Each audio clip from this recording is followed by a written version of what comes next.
Today's video is for music lovers and musicians. Have you ever wondered what it'd be like to share the stage and hang out with rock legends like Black Sabbath, AC/DC? In today's video, we have the pleasure of talking with Daryl Gray, a highly talented musician, singer, and songwriter from the renowned band Helix.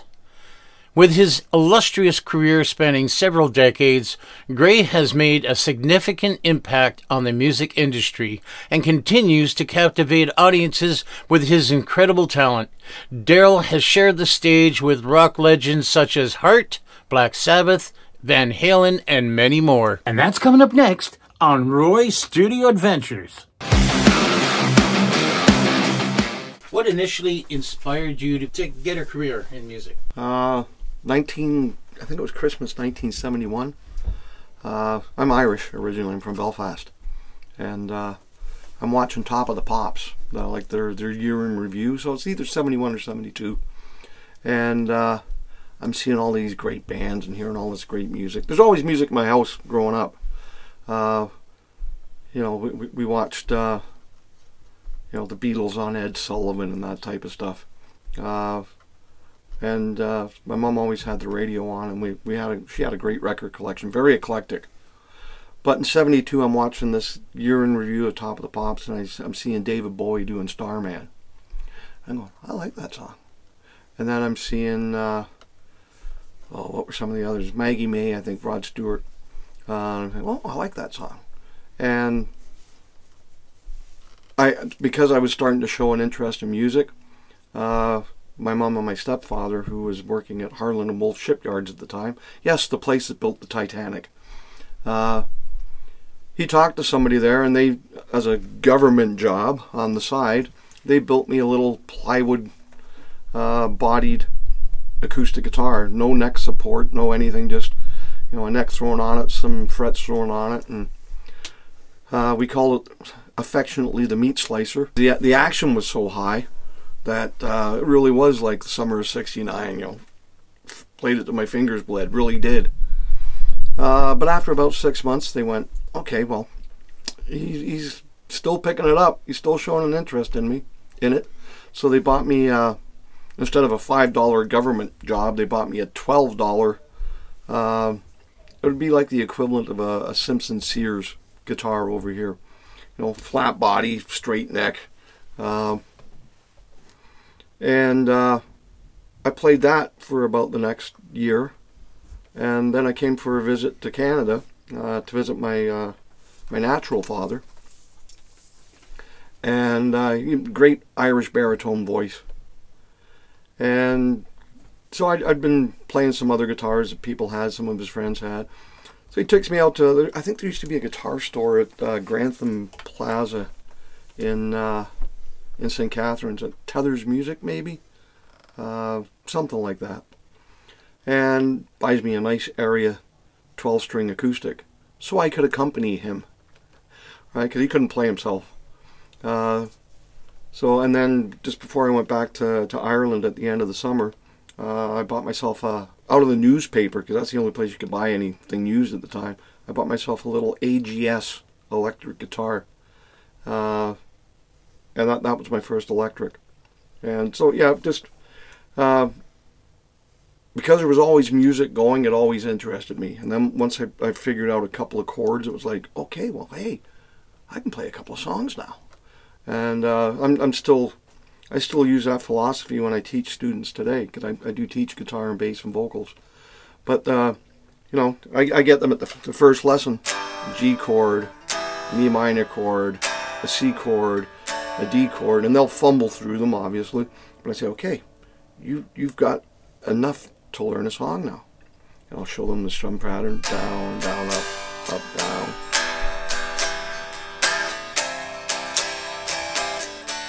When they get through that, congratulations, you've learned about 500 songs. Yeah, exactly. Right? And so as soon as they realize, oh, I can play a song, it fires that desire to learn more. But that's what happened with me. I didn't take lessons because there was nowhere to take lessons. You had to know somebody and just kind of pick up by osmosis. Okay, what are you doing there? What's that? But I had this little paperback book. I forget who the author was. But it had like your basic chords and had bar chords and go, oh, I'll never get that. And of course, the dreaded F chord that every guitar player, when they first pick up the guitar, it's the one that makes people go, I'll never get it, and hang it up, instead of just persevering. And one day you pick up the guitar, oh, there it is. How did I do that? So, yeah, it just fed the hunger, and learning. As things progressed, like some of my favorite bands were like Slade, Sweet, T-Rex. Then I just discovered like, well, the Beatles were always a favorite band, but I discovered like Led Zeppelin and Cream, and from that, I sort of gravitated towards the heavier side of music. Can you recall a specific moment when you knew you'd made it? There's always different degrees of made it, right? My first degree of made it was probably first night I played in a working band and got paid. So yeah, I've made it. I'm a working musician. I'd actually been a working solo artist a year before that. My first paying job as a musician. There's a little bar that my mom used to go into in Belfast, and they had a little three-piece band that would play there on Friday and Saturday nights. And they asked my mom, well, does Daryl want to come in and play? Well, of course he does. So I took my Area 12 string. By then I had a little magnetic Ibanez pickup. Still got the pickup. Guitar's long gone. And I'd play like, the top 20 hits of the day, and they'd pay me £5 for both nights. And when my mum wasn't looking, they'd slip me a pint of Guinness under the table, and I thought, I've made it. I got a rider. And then, years go by, putting my first record out with Tracy Kane was definitely a benchmark. And then, of course, when I passed the audition to join Helix, and first night, Saturday night, it's in January of '84. Saturday night I'd finished playing at the Queen's Hotel in Seaforth. Place was packed, 300 plus people. Good night of sweaty rock and roll. The Tuesday, I'm making my debut with Helix. We're playing in Gary, Indiana with Heart. And how we used to open the show, with the band with our backs to the audience, right? We do the first lick of No Rest for the Wicked, and there's a couple of guitar shots, and we match choreography, spin around, look at the audience. I spin around, look at the audience, and there's like 10,000 people there, and I go, oh my, oh, and I'm running around and having a great old time, but just really concentrate on what I have to accomplish. In the middle of the set, there's a guitar solo for Brent Durner. So we all get off the stage, let Brent have the stage by himself. So go behind the amp line and flop on the floor and go, look over beside me, there's Paul lying off flat on his back on the floor, go, so, okay, yeah. The next night we played in Louisville, Kentucky, again with Heart, and backstage after our show, up in our dressing room, Eddie and Alex Van Halen. And I thought, oh, I've died and gone to heaven, I've made it, right? There's always degrees of making it. Played the marquee, the original marquee in London, same boards that the Rolling Stones played, Cream played, Clapton played, everybody played. Played the Whiskey in L.A. All these famous places. Playing, we opened for Rush, First Glance tour maybe. We played the Capitol Center in Washington D.C. It's a sold-out show, and they let us take an encore. It was a great night, very responsive audience. Again, made it. Then we played the Meadowlands, sold-out show. The next night we played Nassau Coliseum. So all these great hockey sheds right? The only one played Maple Leaf Gardens, which had become a Canadian-inspired dream, because all of the touring acts went through there, and all the bigger Canadian bands played there. And I said, "Oh, I got to play there one day." So I played the old Gardens. The only one that didn't kick on my bucket list was Madison Square Gardens. Would have loved to have played there. So, as to, you're always hoping to attain more than where you're at. How do you handle criticism and negative feedback from both fans and critics? Well, Ricky Nelson said it best. Can't please everyone, so you got to please yourself. Are there any artists or bands you would love to collaborate with in the future? I collaborate with anybody that wants to collaborate with me. Currently I'm finishing up a few new country trucking songs for an artist called GM Blacktop. If you get a chance, look him up online. There's a few of the songs that I've produced for him on there, and they're kind of like they're kind of like trucker country meets hard rock.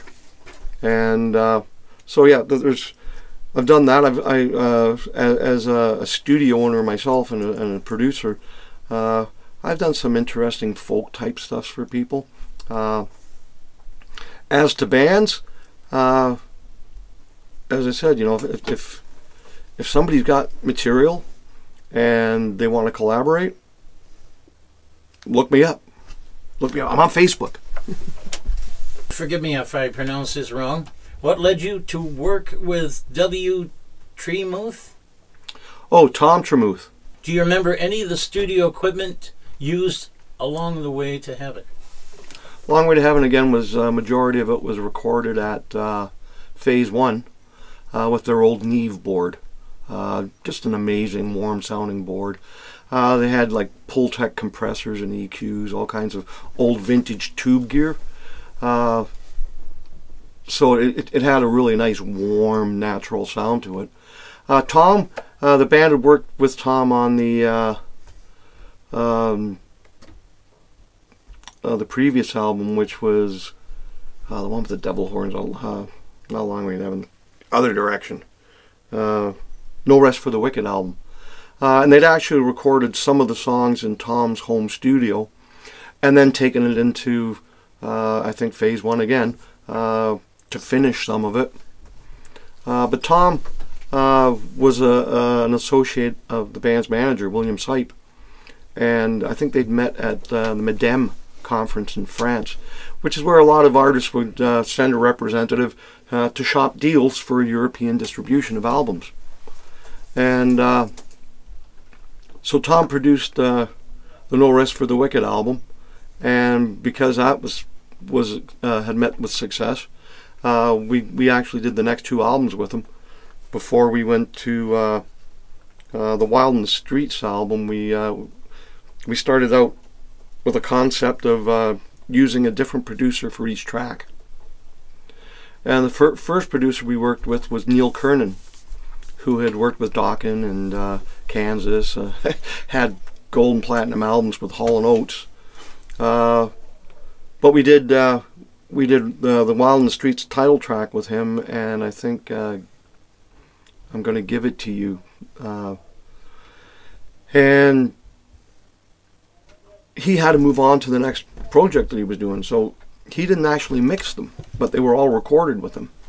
Then the next person we were going to work with was Mike Stone, who, if you don't know Mike Stone's background, Mike was the engineer for Queen for the first 4 albums. After A Night at the Opera, he took over from Roy Thomas Baker as the producer and engineer. I believe he did the next 2 or 3 albums. And even when we worked with him in 87, he was still, his production company was still working on live albums, etc., that Queen had done. And then we were going to work with Bruce Fairbairn and Bob Rock But a funny thing happened just before they were due to do the session with us. A little album called Slippery When Wet. And so we got bumped for, I think it was Motley Crue, a whole album as opposed to one track with Helix. So at that point we went, okay, what are we going to do here?